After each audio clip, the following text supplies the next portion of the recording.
Hey, Dumelang. So we're in the next pod, so please go check out the previous pod to gauge your bearings, because we're busy talking here about what in the world under heaven is going on. I made mention in the previous pod, forgive me, I'm busy doing some admin in the background there.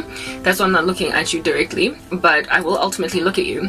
I was talking about how the systems in South Africa, automation of even government systems to try and make our lives a lot more convenient in the application of things like IDs, driver's licenses, or even the renewal of driver's licenses and what have you, the attempt to make everything super convenient by moving stuff over online and therefore mapping yourselves against ourselves against world standards, so that we can be, a country that's arrived. Apparently we are Africa's most industrialized economy. That hasn't even worked because of the corruption of South Africa. The South African government, basically just this narco, well, it's not really a narco state in South Africa, but it's more like a mafia state. It's a crime state. That is what South Africa is. Nobody wants to officially call it that, but it's very clear that it is a crime state. If it wasn't a crime state, men like Thabo Pesta would not have even gotten an opportunity to escape out of prison. There are government officials that are helping criminals basically get away with murder in this country. It's about who has the most amount of money. It is about who in the world under heaven can, slip in.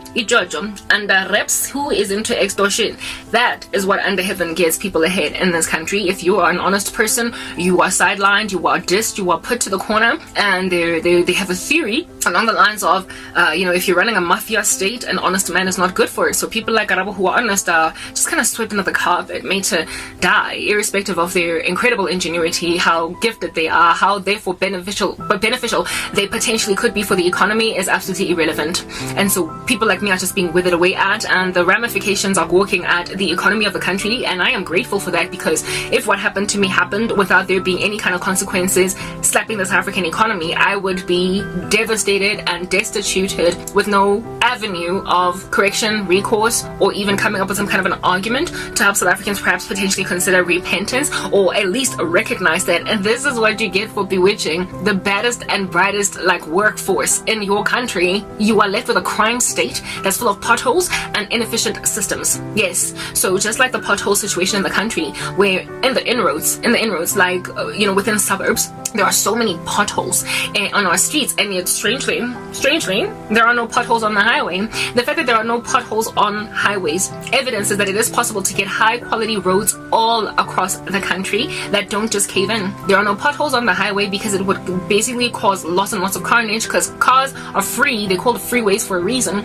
They're free to drive for kilometers upon kilometers on end, unfettered. Maximum speed limit is 120 kilometers, and if you are driving at 120 kilometers an hour and then you happen upon a pothole, we're speaking capsizing, we're talking a car in the sky, we're speaking multiple casualties, fatalities. So the government was corrupt, however smart enough to recognize the danger of lackluster infrastructural funds, contributed to building our highways. They were smart enough to make sure that the lackluster provision of such only goes to the inroads and not the highway, so that they could minimize road accidents on the highway because of bad roads, but then also, you get the best bang for their pocket my funds back. Yes, so these corrupt politicians, what they do is they keep money, they hook up tenders. First of all, they give tenders to strange random people with barely any experience, but because they know somebody that knew another person.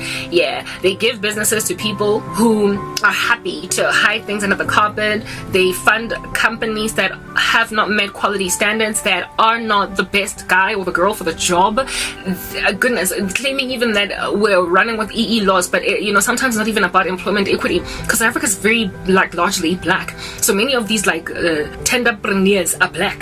Do you understand what I'm saying? Yeah, so it's not even about race. It's not even about EE or equality in giving businesses over. It is about who in the world is the corrupt businessman that a government official can come into bed with. Whether or not their company, the thing that they started from the ground, is the best one is irrelevant. They go for the cheapest. They go for also what it is that is going to enable them to balloon a price of a project. Not balloon a price, sorry, but yes, balloon the price of a project.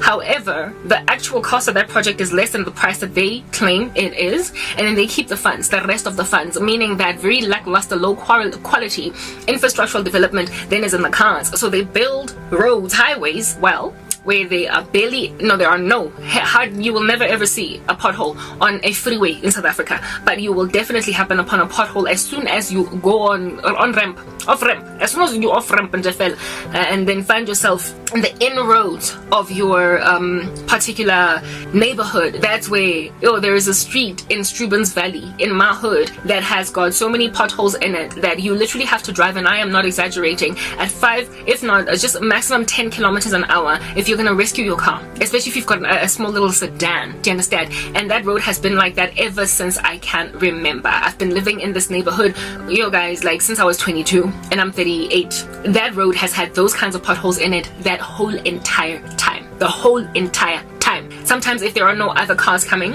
in the opposite direction, you will literally drive in the opposite lane because it has less potholes than the one that you are on. And there is nothing that is being corrected about that whole street. Literally needs to be uprooted. The tar on it, all of it needs to be uprooted, and they have to start afresh. They have even stopped trying to fix it. They don't even fix it anymore. So people just kind of, it's an obstacle course to drive there. Inroads in suburbia in South Africa look like that. It's even worse in black townships like Soweto. Yeah. Yet they can afford to build better roads on highways, freeways, evidencing that they've got contractors that can actually do better by our highway, by our roads, basically, but they just won't do it. So therefore, that issue with the potholes in the country, the gargantuan ones that are basically like the abyss, the bottomless one at that, is similar to what it is that I imagine they're also doing with systems. Here it is that I applied for an ID, a smart ID online, and it wouldn't even take my money. So they're systems that communicate or interact with banking systems, they're substandard. That which produces online temporary pins, substandard. It is slow, it's glitchy. It is a software organization that likely has not passed many rigorous tests, and so therefore like the best option to go for, especially if you are the government, given that we're dealing with the security of South Africans. It's national security here that we're talking about, yet they are still hiring lackluster software engineers or software companies that are building their sites for them in favor. They're favoring these people at the expense of the economy, and the ones that can actually do the job and likely also come at a premium, they are passing them up in order that they might pocket. They literally bill at the price of the best company for the job, but then they hire a company that is not as good at the job, and then they keep the money and they pocket it. So now you get your online temporary pin after 3 days of applying for your temporary ID, not your temporary ID, sorry, your smart ID on a government official website. It made me scared that I was dealing with likely an online space that is not even all that secure, given that it could not get an OTP to me on time. I don't know you there who are a South African citizen. How many times do you struggle with getting your OTP, your online temporary pin? How many times do you struggle with getting it when it comes to dealing with South African companies? But when it comes to dealing with international companies, how quickly do you get your OTP? How quickly? The difference is in the quality of systems. Basically, the quality of the engineering company for the software. So if at all you're running a security-heavy online platform, you should invest in the best guys for the job. But South Africa, now they pocket funds. We've got corrupt CEOs, corrupt executives, and this is not just happening, by the way, in the government space. The other day I wanted to find out how much what do you call this, what my points are, what this game, how many points I have to therefore try and see if I can supplement a purchase I wanted to make there. And it again took me about 2 to 2.5 days to finally get my OTP. I had to move my SIM card from my iPhone to the phone that I'm recording on, and then back to it, thinking that maybe the issue were my phones. I didn't get my OTP after 3 days. So this is not just government, it's also big business in this country. They are literally shooting themselves in the foot. They're executives, they're what do you call this thing, their boards and whatnot are so corrupt that when they make business decisions, it's based on what can I put in my pocket. When they set salaries for employees, it's how much can I put in my pocket. When they create products for the end consumer, it's how much can I put in my pocket. How much cheap free stuff, or how much basically tending towards zero pricing strategies can I come up with, and then balloon the price of products and make an exorbitant profit out of it without actually delivering any quality. That is what's going on in the private and the public sector in this country, and what it has done is decimate the economy. It is no wonder we are blacklisted. The country is not trustworthy to trade with. It is not trustworthy to trade with. And you think that you can continue on with all of your incredible insanity and not have the international community come at you pouncing like beasts. Like, when your standards are that lackluster, so the potholed online application system within our government to get things like IDs and driver's licenses is the reason why I finally gave up, threw in the towel on trying to get a smart ID and making a decision to transact trade on an international platform for trade and commerce whose systems are a lot more reliable. To basically go and feed the existing billionaire status of Jeff Bezos, because I can't trust South African entrepreneurs. So here it is that you're sending money to America, you are sending money to the world's 1%, and you are not feeding Africa, and yet you keep complaining, why is Africa so dead well there? Why is everybody underestimating? You're corrupt. You are corrupt. So we're gonna keep giving money to Jeff Bezos. We're gonna keep unboxing, burgeoning his Amazon, because nothing is working out here in Etsy, South Africa. Online store South Africa. Hi, Sebetsi. If the Karabo has a green barcode ID, she can't. So Karabo's prepared to go and pay Jeff Bezos $95 just to go and transact on his platform because the South African one is unreliable. The South African one is unreliable. How many of you guys, if at all Amazon, for instance, were to be the organization through which you are purchasing or selling your goods, how many of you guys have had issues with your clients, your customers getting their products? How many of you guys have had an issue with your client base struggling to get their products delivered to them? Amazon has its issues, and so too is Jeff Bezos evil. Like, pretty much all these global elites, morally they are bankrupt. However, they've got something that they have done in those Western markets, and yet nothing is working out here in these streets in Africa. Do you think that it's because nobody wants to give Africa an opportunity? No, Africa, you would be given opportunities if at all your systems were efficient. Instead, there is so much corruption out here in these streets that even your own are prepared to trade basically with international platforms, albeit costing them violent premiums that also convert into dollars. So it's really expensive for them to transact over there, but at least it's reliable. At least it's reliable. And the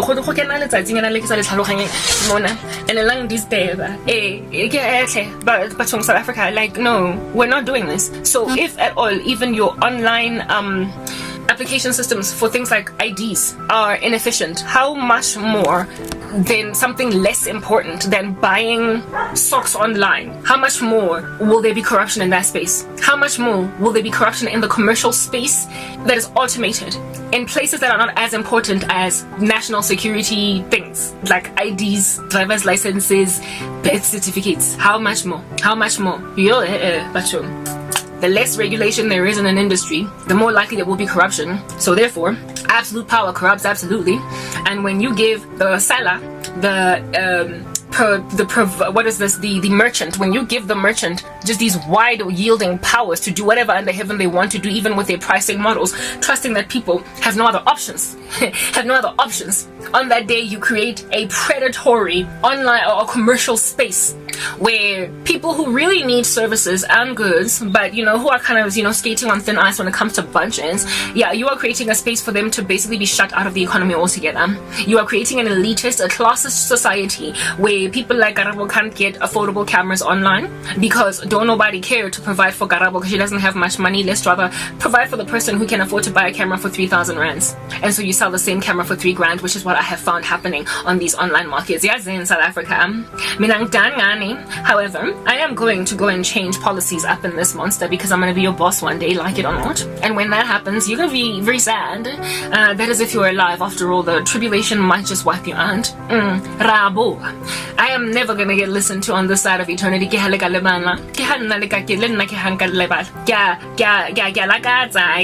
long to be heard, but I ain't gonna get heard on this side. But when it's all freezing and like literally all hell has broken loose on the earth and you realize I was right, you're gonna have to anticipate that if you survive the tribulation, I'm gonna be your boss. And I'm gonna be equitable and fair, and I'm gonna strip all of your wicked structures. I'm gonna uproot them, and you're not gonna know whether you're coming or going. And then Jesus is gonna be the person that stamps the sign of approval on all my decisions. So I'm doing this video to basically fantasize about what I'm gonna do when I'm running the show. And it's not really a fantasy, it's more like a plan. But right now you think of it as a fantasy, so whatever, listen to me as one that's in a like Disney movie or whatever, and I'm a fairy. Think of it as a fantasy, but it's gonna come to pass. That's what y'all need to get. Get South Africa, get exhausted, get weary, fatigue. It's oozing through my pores. Get fufulelwa exhaustion. That's what's good. And given that that's a thing, like if you like always getting a rest belongs to the righteous. Sabbath rest vibes, and I'm about to enter into that rest, and you're gonna be like, oh snap, who'd have thunk it? Wish I hadn't have done that. Mamela.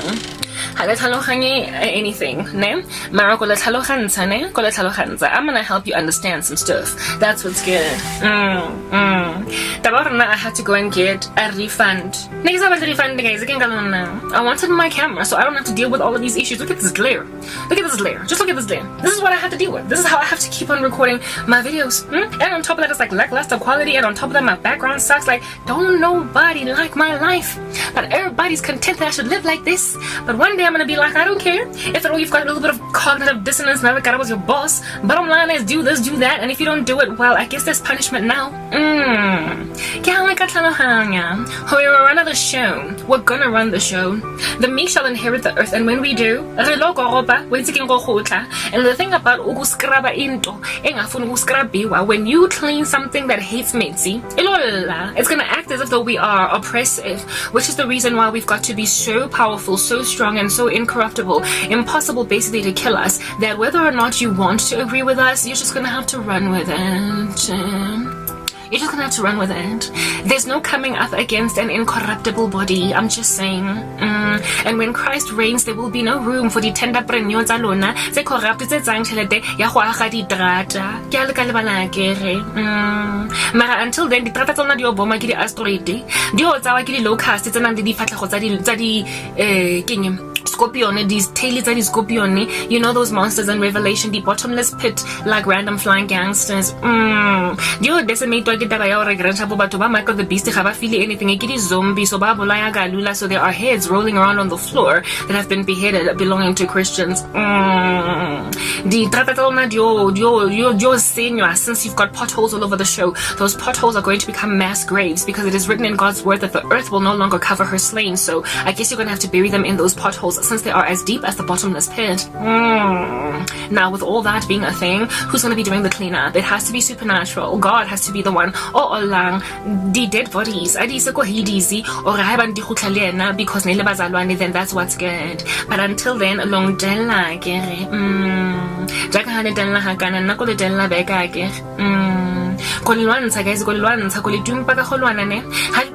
Billing ignore, and then you're gonna be like, oops, I shouldn't have done that because Khalid's happy. You are nihilistic, and in your nihilism you thoroughly believe that God is not gonna do anything about this because they're nihilistic, like I said. Ke fedisa ka ona ke leng fukuditse nna go le fokotsa via ke re go le suga guys go le suga nkare ke o moloba skon kankane ha le sa batlo go tlhatsega because that's where you're going. Diheleng locho ka suffocate da sulfur brimstone yo leche sa yo wetseng go tuka moloja and leating ke le ka tlhalogang mara ha bana ha le batlo go tuka mollo ke le kang tlhompha like proper respect batong RESPCT find out what it means to me. Let's read. Gotta get next part.